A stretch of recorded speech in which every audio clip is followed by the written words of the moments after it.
Come join me on day one of driving through Mexico all the way down to Roatan, Honduras. Our first stop is Monterrey, Mexico. It was a beautiful stop. I wish I could have spent more time. It only took about, less than 3 hours from the Laredo border on Bridge 2. Customs was an ease, and let me show you what I was looking at. We are entering Monterrey, Mexico, which is our first overnight stop from Laredo, Texas, and we passed over on bridge number 2 into Mexico earlier in the morning, about 3 hours prior, which we had no issues over the border crossing. We did find out in hindsight that we did actually need the physical stamp, and we ended up getting fined when we tried to exit and enter Guatemala, around 50 USD per person.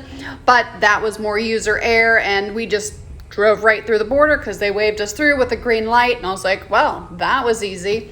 Should have known about the stamps. I digress. But this is our first stop in a city. You can see from it's busy. It's a pretty normal city, one that looks like it's in northern Mexico. And you can see these stunning mountains behind us. Monterrey was such a beautiful city. I wish we could have stayed longer, and I'll have to do another trip back because, it was just such a cute town that was easy to walk in. The food was phenomenal. But I'll get back to the driving, which the driving was my least favorite part of the entire experience. But you can see everything's well marked. The roads are good. There is a decent bit of traffic. There was a lot of trucks, especially in the first part of Mexico. There's a lot of trade going through between the U.S. and Mexico. So there were a ton of trucks on the road, but the roads were wonderful. We took 80 and 85D, which is a Coyota road, versus a Libre road, which is a paid toll road, versus the free roads. The paid roads, I think we paid around $50 USD to get from Laredo, Texas to Monterrey. So they're not cheap, but those are more patrolled. There's 3 different sets of patrols that go through Mexico. You have the federales, which those are everybody dressed in black. And then you have 2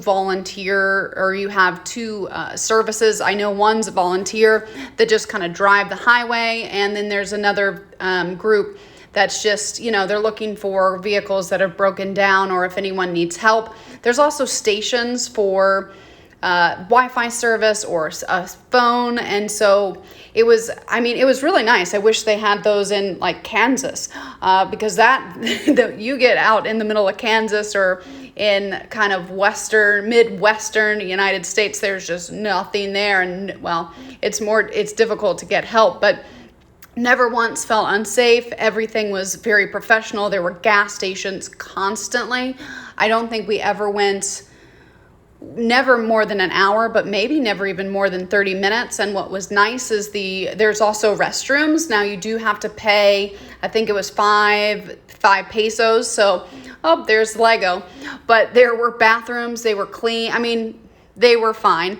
And so now we're on to the good part, the food, which is amazing. And Monterrey was such a beautiful city. Everyone was kind. No one wanted anything to do with me. Granted, I was walking with 2 pit bulls, but they're nice. Got to speak Spanish. Spanish will help you a lot if you are in this town. Most places that we were at, everyone would speak English, but it is going to make your life a lot better if you just have basic conversational Spanish. But this was my favorite stop that we had in Mexico, and I can't wait to go back. This is just a few more photos. Dogs did wonderful. They sat in the back, made it through border patrol, didn't make a peep. Border Patrol didn't want anything to do with the dog, so it just kind of worked out really well. But this town was so beautiful, and it was a really great experience and nothing like the news.